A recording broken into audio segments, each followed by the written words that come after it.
Hi, I'm Perry Black right here at Second Chance Youth Ranch with Rachel Hubbard, our Daily Operations Director, and we're in the ranch library, which is also used for family counseling.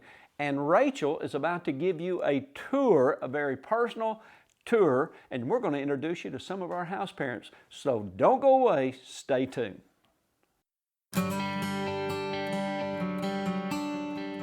When I started the ministry that's responsible for Second Chance Youth Ranch, January 1st, 1988, I put on my day timer on every page of my monthly day timer, no retreat, no remorse, no regrets. I don't believe in looking backwards. I only believe in looking up and looking forward. I'm Perry Black, pastor of Family Church, founder of Second Chance Youth Ranch.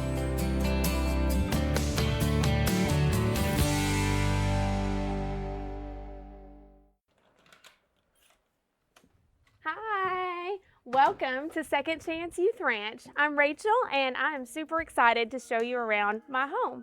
So let's get started. I'm gonna give you guys a tour.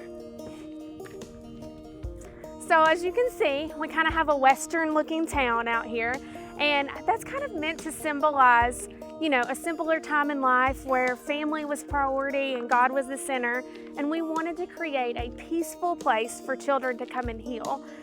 All of our children here at the ranch are in foster care, which means they've come from an abusive or neglectful home, and we want them to come here and be a part of a family.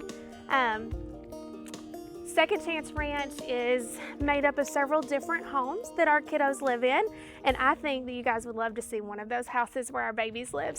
So the outside of this little town may look old and Western and really unique because we want our kids to come somewhere fun and see something different. But when you step inside the homes, it looks like a regular home. And that's what we want. We want to create a sense of peace, a sense of family. We want our kids to live somewhere that they can be themselves, you know, and just be kids. And so if you look around, it looks probably a lot like your house, you know. If you lift a couch cushion, you may find half a broken crayon under there. So next we're gonna see our general store, and this is where we kind of process our donations and stock up on good things that our kids might need. So come on inside.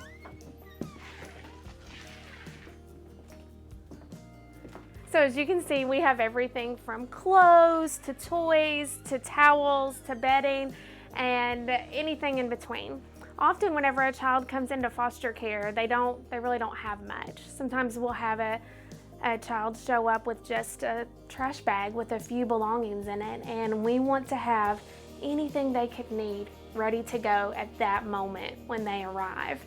Something else that we stock in here are suitcases. We always need luggage and suitcases because we don't believe that any child should travel with their belongings in a trash bag. We want them to have more dignity than that. So when our kids leave here to go to maybe an adoptive home or back with their family, we pack everything they own into suitcases that they get to keep. So that's one thing that we feel is super important. And we have everybody, we have little kids all the way up through teenagers, and so we try to keep clothing in all sizes stocked up, toys, coats, shoes, you name it, because we want to make sure that every need is met the moment that they arrive. So I want to show you guys one of our homes for our sweet babies that live here. We call this the bed and breakfast. That's just kind of what it looks like on the outside, but on the inside, you're going to find a regular home. So here we are inside one of our homes where our children live. And as you can see, it's just a regular home, but to our kids, a lot of times it's the nicest place that they have ever lived. They have only seen a clean, organized, you know, well-run home, maybe on TV or something, and that has seemed like a dream to them. And so for our kids to come here and have somewhere that's set up nice, that's comfortable, that's homey, that's relaxing, it can be a life changer for them, and we're so grateful that we get to be a part of that. I remember one kid who he showed up and he was 12 years old, and his little sister was with him, and I remember she said, "Hey, do you want to go play outside?" And he just said, "No, I'm going to sit here on my bed because I cannot believe that I have my own bed to sleep in." You know, stuff that we take for granted that seems every day to us is a really big deal to these babies that we take care of. Now you've seen where our kids live, and I want to show you something else that's really special to us here at Second Chance Ranch. So come on this way. We're gonna walk to the bottom of the hill, and I'm gonna show you our chapel. So this chapel it's at the center of town. When you pull up to the ranch and you look down the hill, you see the chapel as kind of the centerpiece of where we live. Because honestly, our faith is the center of who we are. Everything that happens at Second Chance Ranch is based on sharing the love of Jesus with children who felt discarded and unloved otherwise. Have you ever considered a Christian education for your child? Then you should check out Arkansas Christian Academy, Saline County's fully accredited premier Christian school at an affordable family rate. Students have opportunities to excel in academics, athletics, fine arts, and technology. And through our dual enrollment program, high school students can even achieve an associate's degree prior to graduation. Visit us at arkansaschristianacademy.org. When me and Donna started the clinic a few years after that, we had Perry come and talk to the staff. He came, and when he left, we realized we weren't supporting his ministry. So we wanted to do that. You know, we started, it was small because the clinic was small and growing, and we did what we could. Since then, the clinic has grown, the building industry's grown, and of course our support has grown. But there again, Perry's needs have grown. His needs have gotten bigger and bigger every year, but I'm glad to say that our support has gotten bigger and bigger and bigger every year. I would really encourage the other companies and business owners to look locally and you know, look at what Perry is doing, look at what Second Chance is doing, look at all the other sponsors that he has, get involved with Second Chance Ranch. You'll see a difference, first of all, in just, you know, your company and the attitude of everything and the feel of everything, that knowing that you're helping something that as good as what Second Chance Ranch is doing. My name is Nicole, and January 9th will be my 3rd year out here at the ranch.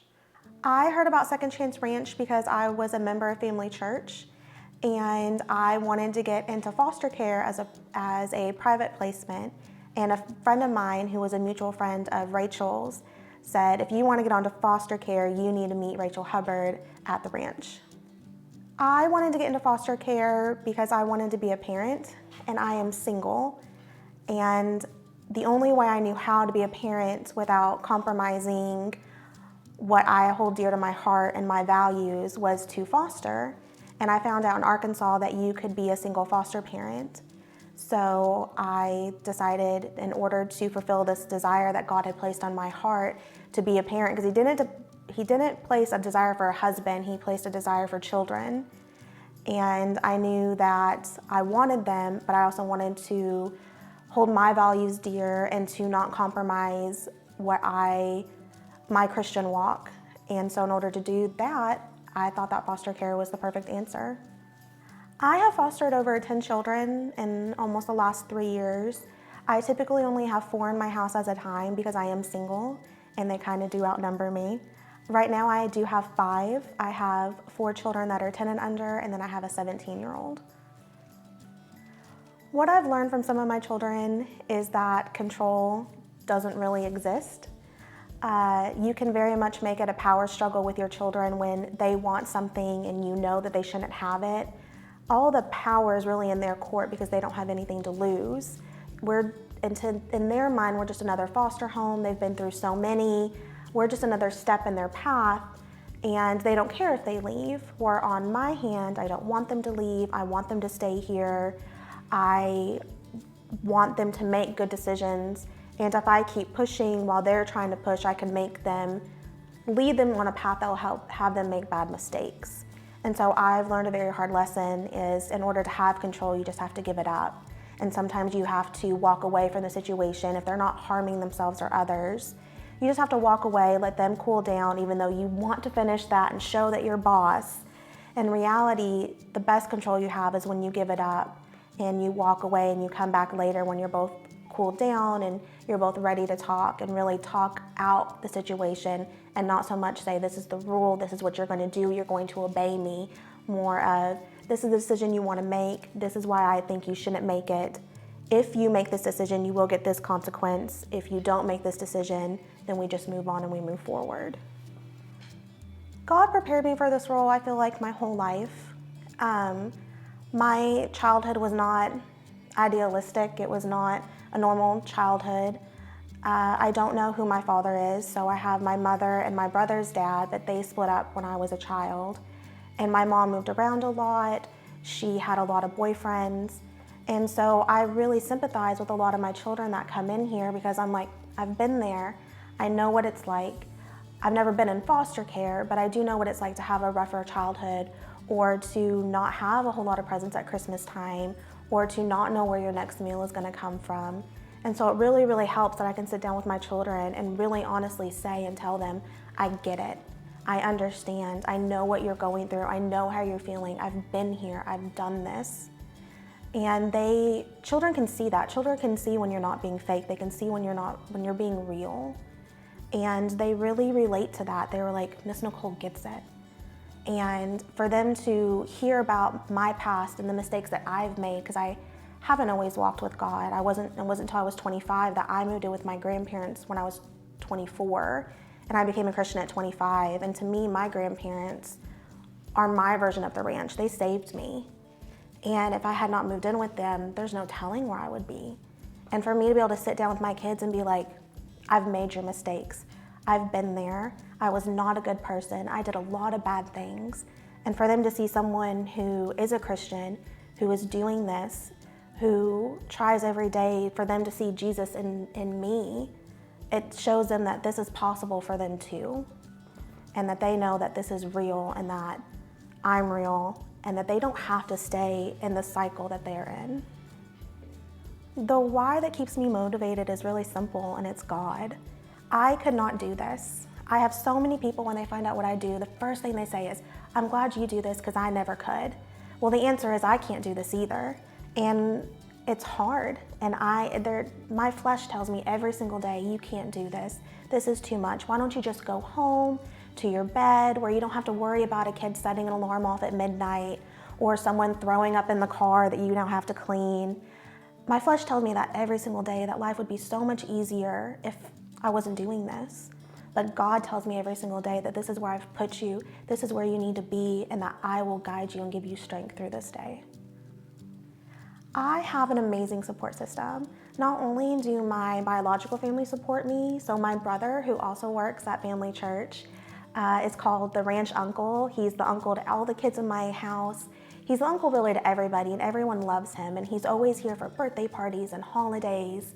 And when I go home, when I'm like, I have been driving for 2 weeks straight, I don't want to drive anymore, but I really want McDonald's, it's 10 o'clock at night, can you go get us McDonald's? And he's like, yes, I'll go get you McDonald's.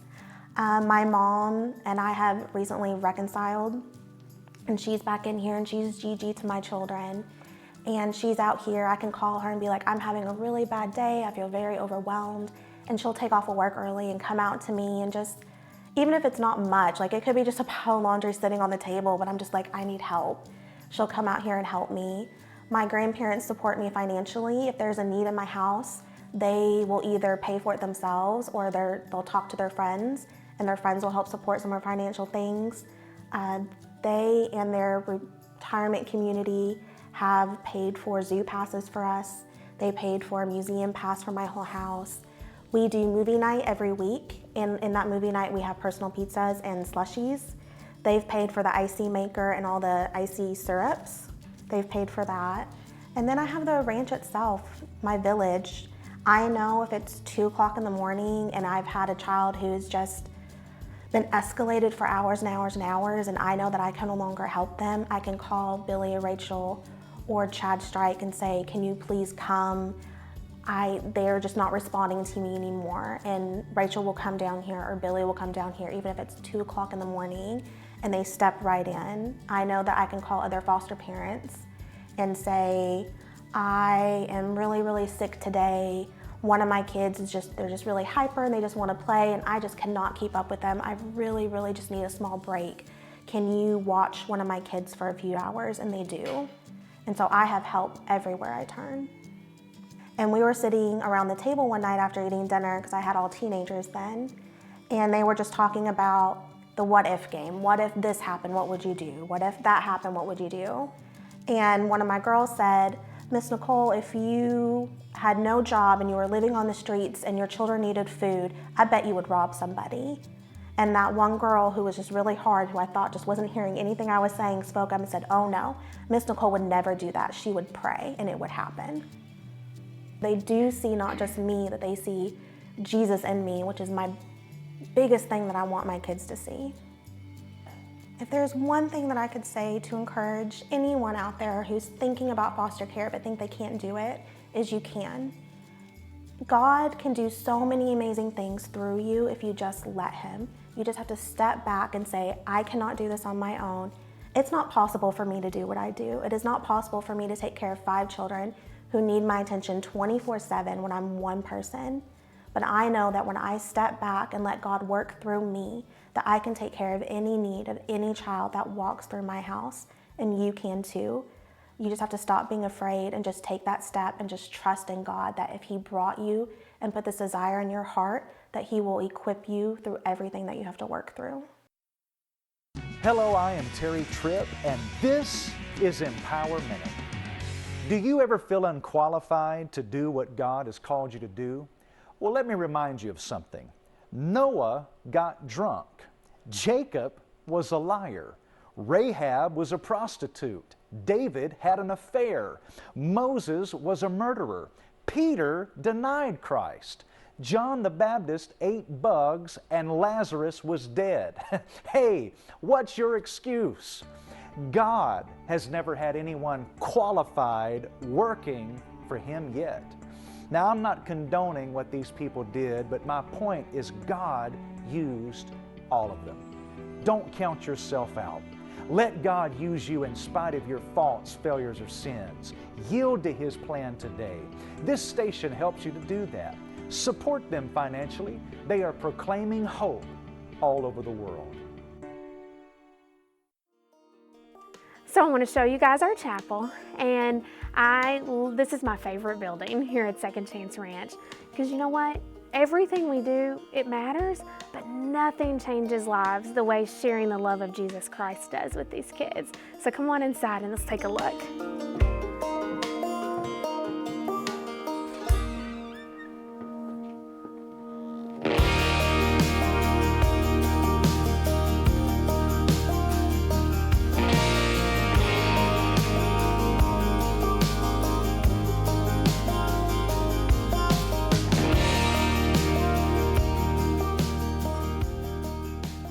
So this is our chapel. We use this room anytime all of us want to get together and do something. So it might be for a time of prayer or worship or to just hang out and have fun. One of my favorite things that's ever occurred in this chapel is we had one of our girls who was raised here at Second Chance Ranch come back and get married here, and Billy and I got to serve as her parents at her wedding. That was a full circle moment. It was really cool. Probably my favorite just piece that we have here at the ranch is this painting behind me. So this is a tree that's painted on reclaimed wood, and I love the wood portion of it because it shows that you can take something that has been discarded or is old or doesn't feel like it has much value and create something really, really beautiful out of that, which is what God does for us. But the cool thing about this painting is it's not just a tree. Because if you look up close, there are hundreds of leaves on this tree, and on those leaves is the name of every single child who's ever lived at Second Chance Youth Ranch. There are hundreds of them up there. And when they're grown up, they come back out here and they get to come and find their name on the tree. And it reminds them that they're a part of our family forever. They may only live with us for a short time, but they will always be ours.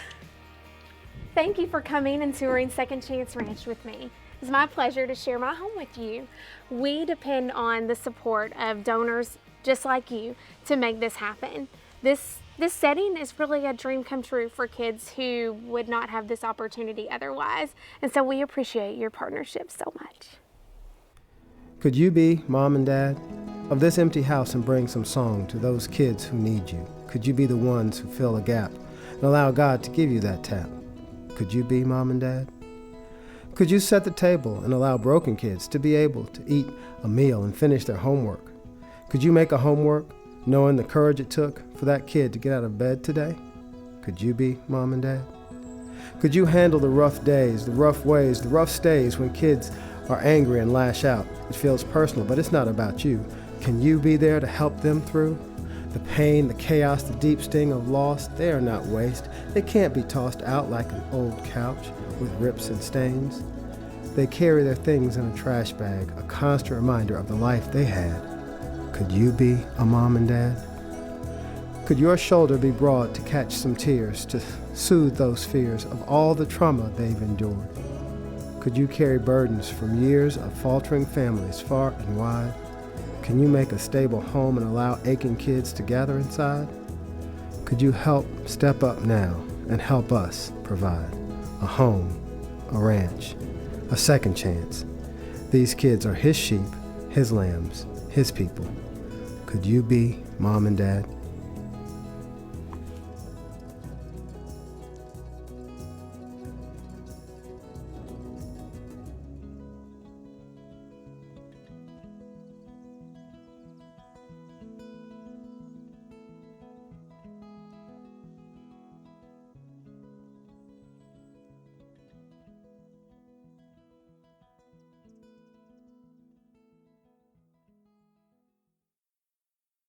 I want to introduce you to a very special friend of mine, Jim Grant. Some of you that watch Kids Like You, Jailhouse Joe. Thank you. Ain't Appreciate nothing, that. nothing like Oh, Jailhouse Joe. Once you put a stupid costume on, they never let you forget it. Thanks. I don't have to wear a costume. Stupid is, stupid does. But Jim is the manager. What are you, Jim, at Victory Television I'm the Network? general manager. The general manager. And associate minister. Associate It's a minister. long general manager. title. A long title. Yeah. Someone asked me why I named my ministry Destined to Win Family Outreach Ministries. And I said, well, because we have a lot to do. There you go. You just can't say, Bob. Yeah. You got to explain it. So Spell it out. the reason I wanted you to be on this section of the show, Jim, is because Pastor Caldwell, Sister Caldwell, you, your wife Cindy, we've been friends and in ministry together for decades.